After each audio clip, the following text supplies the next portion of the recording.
This is The Illusionist, in which I, Helen Zaltzman, rescue language from a burning building. This is the first of 2 episodes talking about a word that has shaped the wiring of my brain since my brain began. And not in a good way. I don't think I'll ever be able to fully unwire it, but this is a bit of help.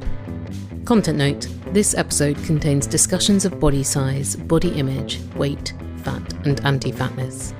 But first, if you want to support this independent podcast, and independent means I make it on my own, no institutional support or funding, there's no cash cow. Where do you even get a cash cow these days, eh? If you did find the cow and have some spare cash, then become a member of the Illusiverse at theillusionist.org/donate. And you not only get to keep this show rolling, you get regular live streams with soothing readings from reference books, and you get behind the scenes info about every episode and watch along parties. This month we watched A Room with a View and the Eurovision Song Contest together. Any requests for future watches? And best of all, you get to hang out with your fellow Illusionauts in the Illusiverse Discord community, the nicest place on the internet. Join us at theillusionist.org/donate. On with the show.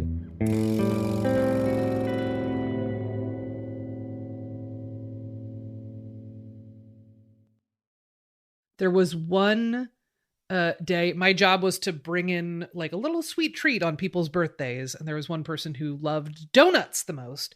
So I came in with 2 boxes of donuts for the office to pass around at our staff meeting to celebrate this person's birthday.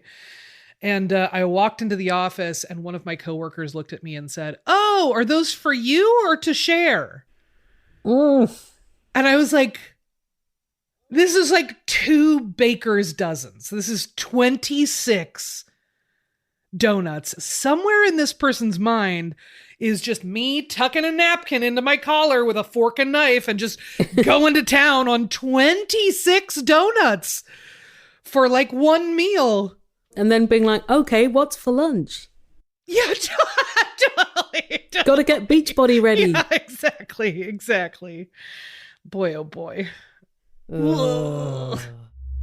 My name is Aubrey Gordon. I am the co-host of a podcast called Maintenance Phase, and I've written 2 books. Most recently, You Just Need to Lose Weight and 19 Other Myths About Fat People. And my pronouns are she, her, and hers.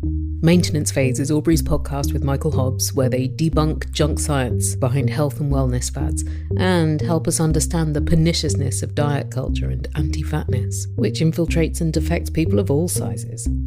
There's also a documentary about Aubrey, Your Fat Friend, premiering in June 2023, about Aubrey's work to achieve a paradigm shift in the way that we view fatness. There is sort of this whole set of baggage that we are all culturally bringing to this word all the time. Fat is one of those floating signifiers, right? Where people sort of pin it to different places. There's not a standard social definition of it. For me, when I think about looking for other fat people, there's sort of an internal goalpost that I'm trying to meet and an external one as well. The external one for folks who feel like they need to pin something on, like, this is a fat person, is if you go into a department store and cannot reliably find your size, congratulations, welcome, you are a fat person, right? If you are consistently sort of wearing plus sizes and struggling to find your size, if, say, you forget to pack a pair of underwear or something for a trip and you don't know where you can get underwear in your size, hello, welcome. You are one of us. I would say internally, and because it is a sort of socially blurry term, when I think of fat people who I share an experience with, I'm thinking of people who are defined by a shared sense of exclusion at this point. I hope that I am able to change this definition. But I'm thinking about folks who get on a plane and worry if they'll be allowed to keep their seat. I think about folks who go to the doctor's office and steel themselves for a series of conversations about weight loss and have to strategize about how to get their symptoms addressed. I think about people who pay sometimes twice as much for the same garment that is 1 or 2 or 3 sizes smaller. When I think about who sort of my fat people are. They are the people who folks would say, I'm okay with being plus size, but not obese, right? It's the people who are socially defined as quote unquote too fat. I'm one of those people, right? Like you drop me in any place, anytime in human history, people would be like, that's a fat lady. And I'd be like, you're right. Check. I sure am. But in some cultures, they would have been like, cool. Yeah. Yes. Well done. Absolutely. But still, that's a fat lady. Good job, fat lady. But that's a fat lady. How about you? How would you say that you define the term fat for yourself? Oh gosh, well, I don't think I've ever been able to define the term fat for myself because it was defined for me from the very start. As soon as I was aware I had a body, I was made aware that it had failed at being unfat, which was the most important thing about it, according to whoever adjudicates these things. Who is that? Everybody? Strangers on the street, loved ones in the home, every form of media, every garment shop. Fat wasn't just a description of my body, which is in fat parlance mid-fat, meaning medical discrimination and street harassment, but I can still occasionally buy clothes in shops, not many, but not none. Like my height, my circumference remains about the same, barring extreme interventions. Even a couple of years ago, I couldn't have just said all this to you, or self-described as fat. It's thanks to the work of Aubrey and other writers and fat activists that I can use the word fat just as a description of my physical form, because usually the word is so saturated with the culture of anti-fat bias, which some call fat phobia, but Aubrey and I do not. I use anti-fatness or anti-fat bias, mostly because phobias are real things. And they are real psychological conditions, and folks who experience phobias don't need more stigma. And to my mind, having a conversation about bias, especially given the state of conversations about implicit and explicit bias, invites more folks into understanding that as an organic part of our experience as humans in a society. And also, quite a bit of people who are terrible to fat people are not afraid of us and maybe should be a little bit more. We will crush you. Yeah, that's right. That's right. Yeah, absolutely. But I think a lot of people are afraid of the word fat. They're afraid of saying it or having it said to themselves or being it. Watch out! Oh no! Oh no! It's coming for you! It's huge! Yuck! It's getting bigger! It's getting bigger! The Flab! Help! Coming to engulf you all at a cinema near you! But it's interesting that a lot of people are also afraid of calling us fat. Oh, yeah. Even though we visibly are. Yeah, absolutely. It's as plain as the fat on our bodies. Yeah, that's right. And the way that it presents itself, I know you've experienced this as well, is if I self-describe as fat, or even one of the euphemisms, they'll be like, oh, you're not fat. And I guess what they mean is you're not morally reprehensible like I think fat people are innately. Yeah, you're not disgusting. I don't see you suffocating in a bag of McDonald's. Therefore... You're not sitting in a kiddie pool full of melted butter. Yeah, totally. You don't bathe in gravy every day. Good job. Well... You can't win them all. Keeps me looking young. Yeah, absolutely. I think the one that I get most often and the one that I sort of hear used about other fat people most often is you're not fat, you're beautiful. Oh, yes. The two are mutually exclusive. It sort of proposes implicitly that there is a binary between the two. I mean, the way that I feel when people say the sort of like, you're not fat, you're blank, is it feels to me like they are revealing a part of their psyche that they don't know that they're revealing, which is, if I see someone as fat, I can only see them as fat. And when I only see them as fat, I have a profound number of sort of prescribed assumptions that go along with that. I assume that they are a lesser intellectual force. I assume that their hygiene is bad. I assume that they're unattractive. I assume that no one wants to date them. I assume that they don't have anything meaningful to contribute. I assume that they don't know how to lose weight or what diets are, and they need me to tell them. I assume that they'll be grateful when I tell them how hideous they look and that they need to change the way that they look immediately. A lot of people don't realize they have that bias. Just lots of people I consider good friends will say in front of me, like, they'll be talking about, say, a troll, and they'll be like, oh, he's probably some fat, sweaty guy who lives in his mother's basement. And I'm like, well, it could be someone of any size or sweat levels. And house prices being what they are these days, rental crisis in so many places, it's not the same kind of shame to live in your parents' basement that may induce you to abuse people online. Yes, absolutely. I mean, we had that modeled in the US by Donald Trump. Said that about some of the intelligence leaks that happened here. He was like, oh, it wasn't us. It was probably some 400-pound guy in his mother's basement or something like that. And at the time, I weighed 400 pounds and was like, oh, that's cool. So it's fully just open season on me. And like the dude version of me, like it's absolutely horrendous. And then the response from the left in the US was, well, Trump's one to talk. Look at how fat he is. And I was like, oh, great. So now we're just arguing over who's fat. We had an opportunity to take the high road in all of this.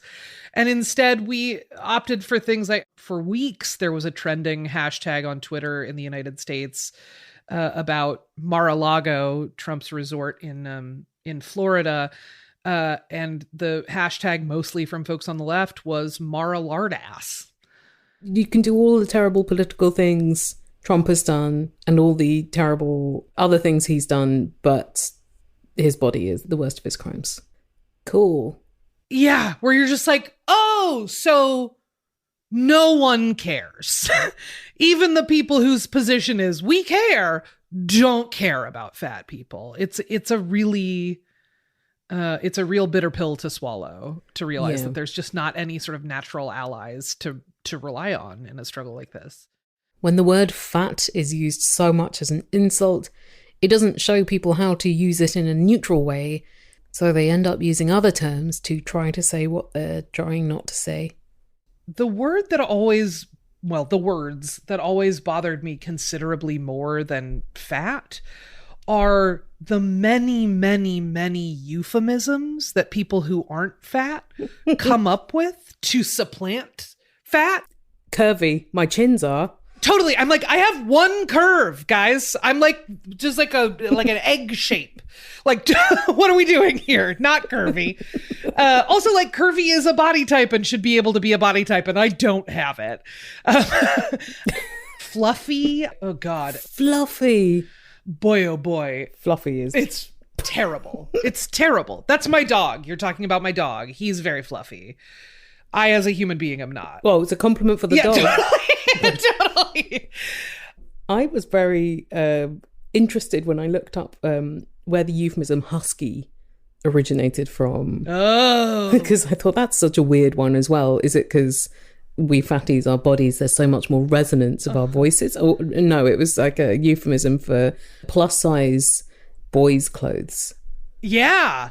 I did not know that was the origin of husky, but it makes sense. I feel like the times that I heard husky most were as a kid.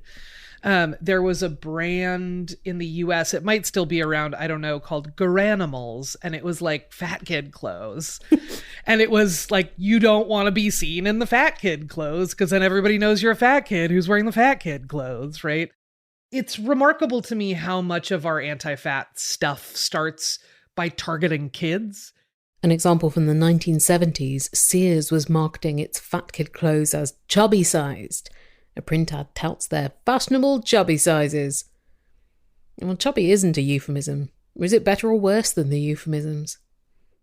It's a really particularly unflattering view of humanity. We look at how we tend to treat fat kids, which is as some kind of social contagion or as someone who needs to experience stigma early. Oh, yeah. So that they learn not to be fat or what have you. If we keep at it, maybe we will find the right amount of shame and self-flagellation that makes fat people thin. Just going to take a quick break for the ads. The Allusionist is sponsored by Bombas, makers of thoughtfully designed, comfy clothing essentials. At time of recording, there's a heat wave here in Vancouver in mid-May in Canada. I've never been fond of hot weather, firstly because climate apocalypse, secondly because sweat and chafing, yuck, yuck, yuck. Not with Bombas though. Their socks are seamless and blister preventing, breathable and sweat wicking. Their t-shirts are so soft, and I find the necklines are ideal for providing coverage against this infernal sunshine, but not irritating an overhot neck. And of course, any inconvenience or discomfort this house cat is feeling is a lot greater for people experiencing houselessness. Socks, underwear and t-shirts are the number 1, 2 and 3 most requested items in houseless shelters. That's why, for every comfy item you purchase, Bombas donates another comfy item to someone in need. Go to bombas.com/allusionist and use the code allusionist for 20% off your first purchase. That's bombas.com/allusionist and use the code allusionist at checkout. The Allusionist is sponsored by Squarespace, your one-stop shop for designing and running a website. You can pick your URLs there, run a store, sell merch, even source merch, do mail-outs. Squarespace is like one of those rare things where you find a shop where you can buy birthday presents for every family member and then you're done for the whole year. Well, if that's your low-maintenance style, then Squarespace is ideal for you because it never requires you to patch or upgrade anything ever. You never have to call or send it a card or flowers or check in. But you could. You don't have to. Your website can take care of itself. Sure, it would love to see you. Spend a little time, show you all its lovely features, remind you of what made it special in the first place and still so special now. It's really kept its looks. Go to squarespace.com/allusionist for a free trial, and when you're ready to launch, use the offer code allusionist to save 10% off your first purchase of a website or domain. And now back to Aubrey Gordon. Part of the reason that I really bristle at a lot of those euphemisms is that they are often paired with unquestionably sort of anti-fat behavior. So fluffy didn't used to be one of my least favorites until I was at a restaurant for a work lunch with a bunch of my colleagues. And the person who sat us at our table, while I was sort of sitting down in a particular chair, he came over and sort of grabbed my shoulders and lifted me back up and was like, "That's actually not a chair for fluffy people." And like, I love fluffy people, but like, it's just not going to work and da-da-da-da. And then called someone over to get a different chair from a different table. And it was just this whole production in front of all of my colleagues at work, right? And I was like, this is a level of attention I am not desiring of. This is an approach that I don't care for. And after that, I started paying attention to who was most invested in using those euphemisms. And it was often people whose behavior was at best insensitive and at worst, like pretty overtly discriminatory. And I would much rather that people just get comfortable with a word that they think is sort of rude and treat fat people like people. What if they get too comfortable? Yeah, totally. They're like, well, I'm comfortable with using it as a weapon. Yeah. Just not as a descriptor of a body that is fat. Yeah. Some of the advice you gave in the book was to mirror language that fat people use about ourselves. But some words I don't want a non-fat person to use. Some of them are in-group words. Like if I call myself a fatty, I don't want other people to call me a fatty. Yeah, fair. That's reasonable. Again, like I feel like this is all stuff that is solved by like, show any interest in how the fat people in your life are responding, right? Show any sort of level of curiosity about like what's affirming to folks and either have a conversation about it, use the language they use or they ask you to use, right? Like I think there is plenty more room for conversation about how to do that right. And step one is like actually manage to care how the language that you use impacts fat people. And that feels like the big hump to get over currently. Even if people are listening to this thinking, yeah, but you're fat, so you don't deserve my sympathy or acknowledgement of your humanity, you should at least consider how the word fat and the way you feel about it impacts people of all sizes. Like, makes a lot of people feel terrible, even if they're not fat. Absolutely. Do it for the thin in your life too. Yeah, be nice to fat people as a way of being nicer to thin people. That's what we're for. Did your colleagues, how did they respond when that restaurant staffer was like, fluffy person coming through, got the reinforcements? Honestly, I would have preferred that version. Did they do anything? No, they all just looked very uncomfortable and no one said anything or did anything. Classic. Which is sort of like, listen, I've done this. I think other folks have probably done this too, where you sort of assume that the person who is the target of the behavior needs to lead the response without really thinking about how much that is asking of that person at a moment of public humiliation, right? That folks don't want to like overstep or say more or different things than you would want to be said, but also the impact of that is you experience this very public kind of humiliation or being singled out. And functionally, your experience of that is, no one stands up for me. I'm in this by myself, That's a rough place to be. Yeah. I think that happens an awful lot of times. People don't know what to do in a moment of anything. And also particularly one where it's like tied up in so much complication in their own minds. Absolutely. And the best thing you can do is not acknowledge someone's fat, because maybe then it will like not exist. Right. I think in just a commanding majority of experiences of public anti-fatness, absolutely no one says anything. People avoid eye contact with me. That I become sort of a non-person because people are trying to manage their own discomfort rather than trying to tackle a social situation that's playing out right in front of them. To be fair to people, it's hard to manage said discomfort when anti-fat culture has been stoking that discomfort throughout our lives, and because our vocabulary for fatness is awkward or cruel, or both. The word that folks think is the most polite one is overweight or obese. Oh, lovely. Yeah, totally. Like, delightful. Love to be called obese. Yeah, absolutely. The trick about those terms is overweight very explicitly in plain English implies that there is a right weight for everyone to be, and you are over that weight and you need to get back down. This is based on a very sort of 19th century idea of standardizing human bodies being a top priority.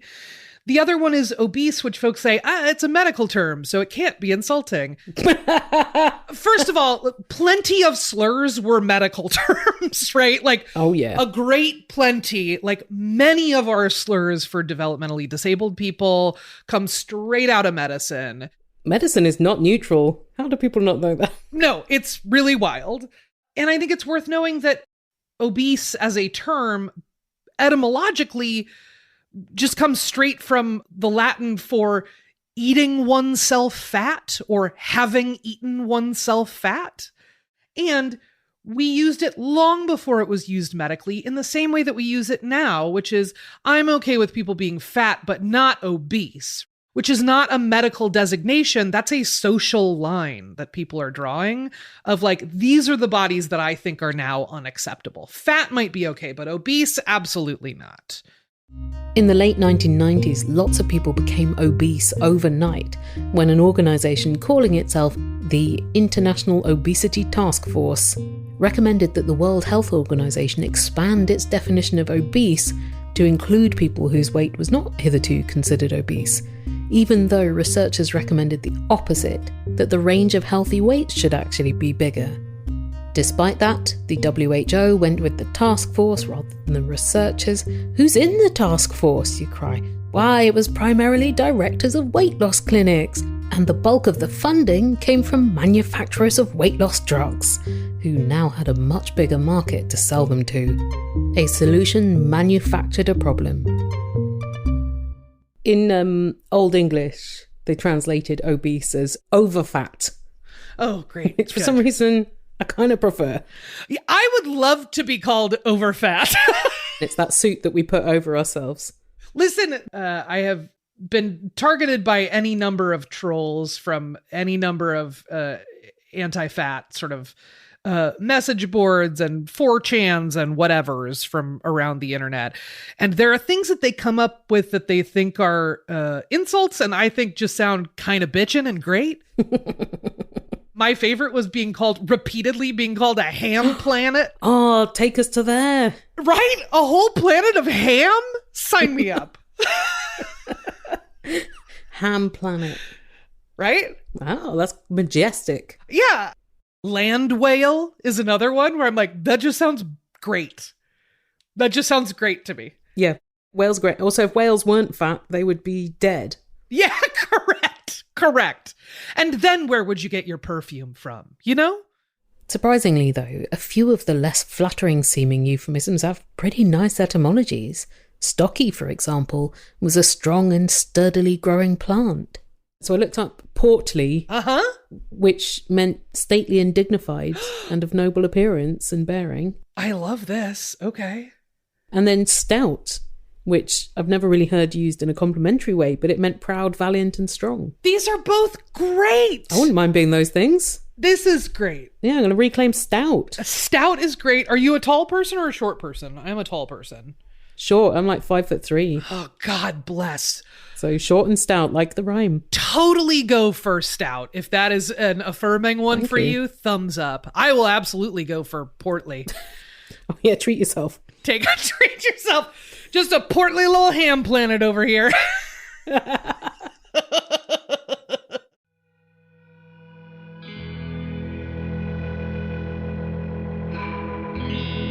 We'll hear more from Aubrey Gordon in the next episode, but I'm also interested to hear from you. How do you feel about the word fat? Are there any euphemisms or synonyms you particularly enjoy or bristle at? If you want to share any of that in the next episode, get in touch via voice message or writing at theillusionist.org/contact. Your randomly selected word from the dictionary today is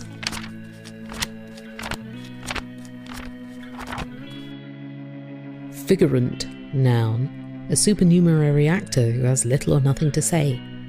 Try using figurant in an email today.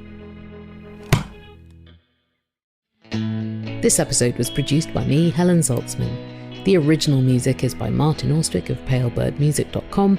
Hire him for your film trailers and other compositional work. The cast of The Flab was Felix Trench of Wooden Overcoats podcast, and acting and writing, find his work at felixtrench.com.